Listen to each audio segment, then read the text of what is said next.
Now, here's Chief Meteorologist Tony Petrarca with your live Pinpoint Doppler 12 Futurecast. In fact, that same storm system in Florida responsible for our rain and some downpours today. So far, the last 2-3 hours has been mostly a mist and a drizzle, but take a look at live Pinpoint Doppler 12 radar and take note. In fact, let me highlight it for you. This area in blue, some heavier rain and some downpours, and really kind of hyper highlighted, if you want, right in here. Some reds and yellows indicating some downpours and perhaps even some thunderstorms. This is the next round of steadier and heavier rain that'll work from south to north. So you'll hear it pounding on your roof very shortly. This is about an hour to hour and a half away.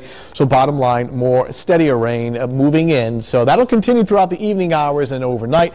But drier air on the way for at least a portion of tomorrow, along with a brief warm-up before things start to cool down a little bit later in the week and towards the weekend. We'll show you some of the specifics in just a second. Temperatures now upper 50s to low 60s, but draw your attention to, it's 57 in Providence, but it's 12 degrees warmer out on the vineyard. So there's very warm air just offshore that's going to work to the north. So quite simply, it is going to warm up rather than cool down during the overnight hours. It'll warm up into the 60s. The batch of rain that came through today lifting to the north, and then here comes round number 2 of some heavier rain as well. I want to switch over to a different satellite product. It's what we call the water vapor imagery. It's a different sensor on the satellite high up above our heads. And what it's doing is it's detecting moisture in the atmosphere. High concentrations show up as white, and dry air shows up at these clear wedges. And note the storm across the Great Lakes helping to draw the moisture into New England. But it's this little wedge right in here. It's what we sometimes call a dry slot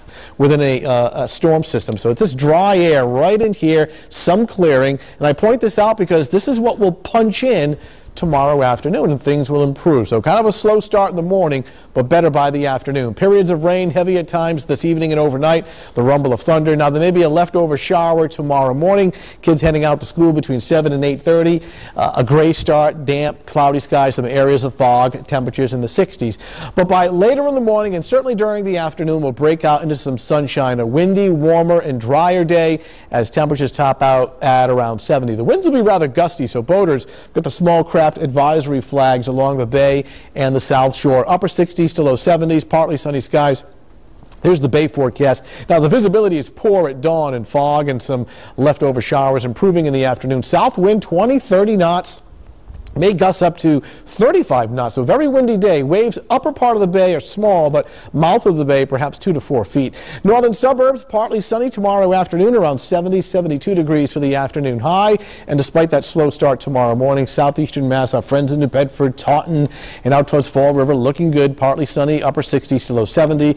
Seacock at 70 degrees. 7-day outlook shows the brightening tomorrow afternoon up to 70. A little cooler on Friday, but overall a nice day at 65 degrees. And then cooling off for the weekend, but it's dry, so we'll take that. Sunshine both Saturday and Sunday. Daytime highs around 62 and nighttime temperatures in the middle 40s. So another patio pounder of heavy rain on the way next couple of hours, but better weather tomorrow afternoon. Thank goodness. Yeah. All right, thanks, Tony.